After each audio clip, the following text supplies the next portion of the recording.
I'm sure you've heard about the study, which wasn't a study, it was a review of studies by Stanford University that says that there's no difference between GMO and regular food. First of all, the media, come on media, it does not say that there's no difference.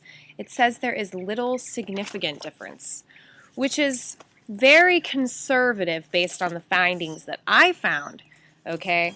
First of all, I am familiar with scientific research in graduate stuff. I don't have a graduate degree, but I volunteered at the lab in the exercise physiology, the cardiovascular lab at my school. And when you do research and you publish a study, significant means something very specific.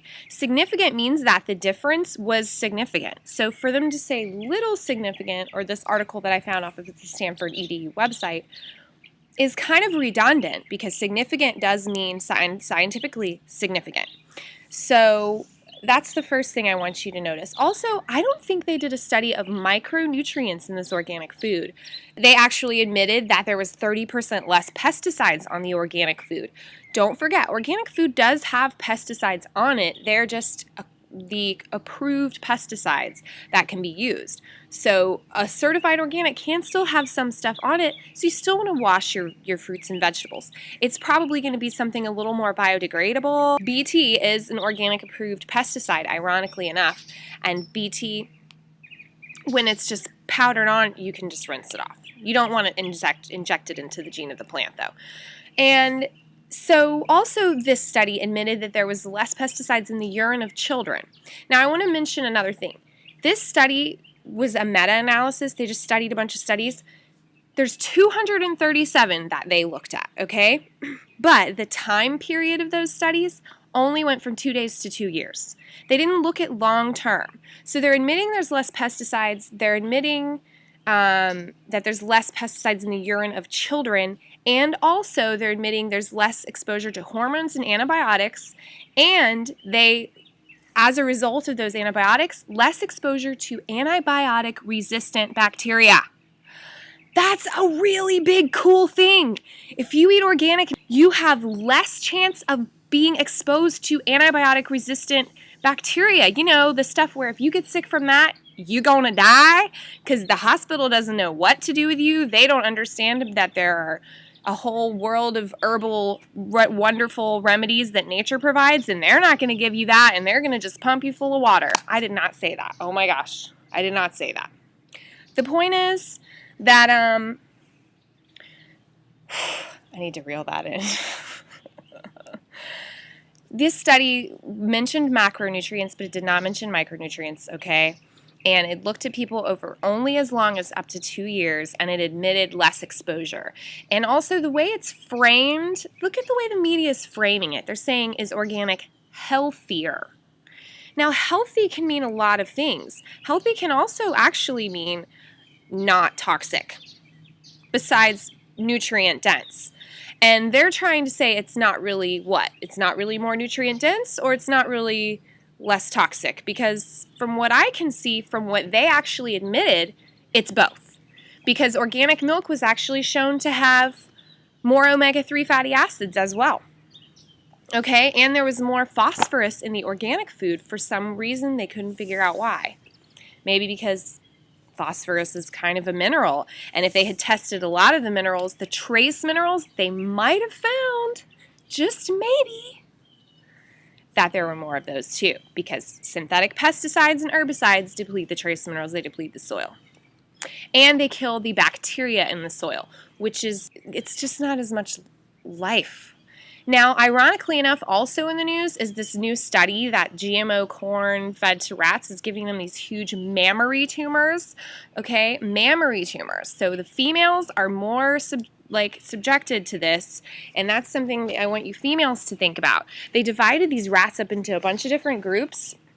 There's one group that just had Roundup in their water and regular corn, okay? And then there's another group that just had regular corn. And then there's like 3 more groups that had the Monsanto corn and Roundup sprayed on their food in varying amounts, like light, medium, heavy, okay?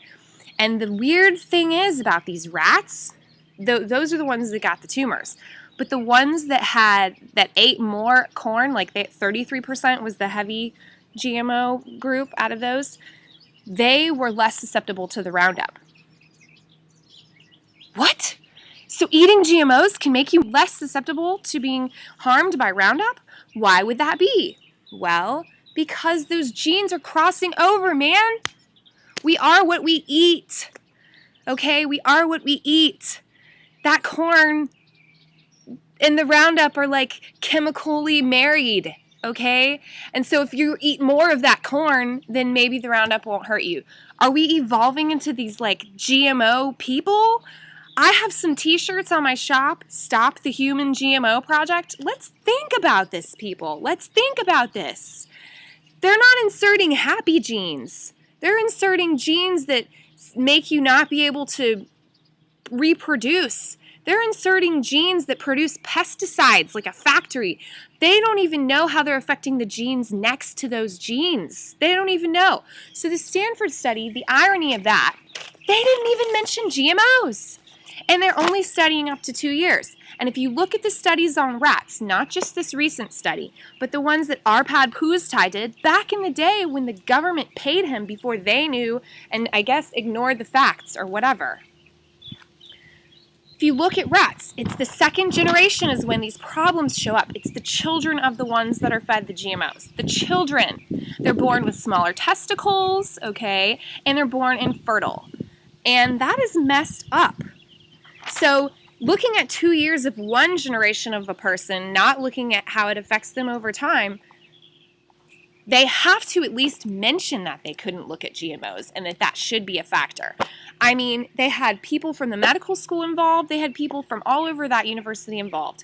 I'm a little disappointed that they didn't mention the possibility of GMOs. It's like that old Ansel Keys study on saturated fat.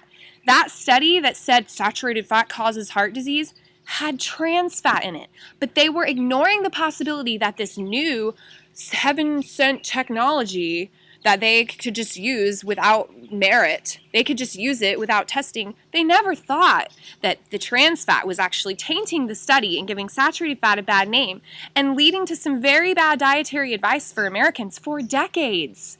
So come on, I think they should consider GMOs. I think you should ignore this if it doesn't consider GMOs as being little significant, even though significant means significant. And also, pay attention to the positive things like 30% less pesticides in the urine of kids. You're not going to get exposed to the death bacteria that no antibiotic will work on anymore because those animals have less antibiotics. You're getting less antibiotics from those animals. I believe antibiotics cause cancer because they cause fungal overgrowth, and cancer thrives in fungal overgrowth. So thereby over your life period, and I definitely think your kids are going to have bigger testicles, so be proud that you don't eat GMO. Oh yeah, and this music you heard at the beginning and the music you're about to hear is by my sister and her boyfriend, Melissa and David, and you can get the link below to their songs.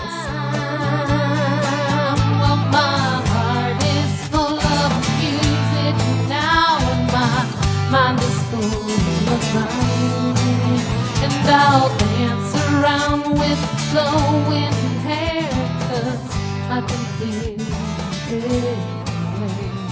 If fish are jumping, there's butterflies.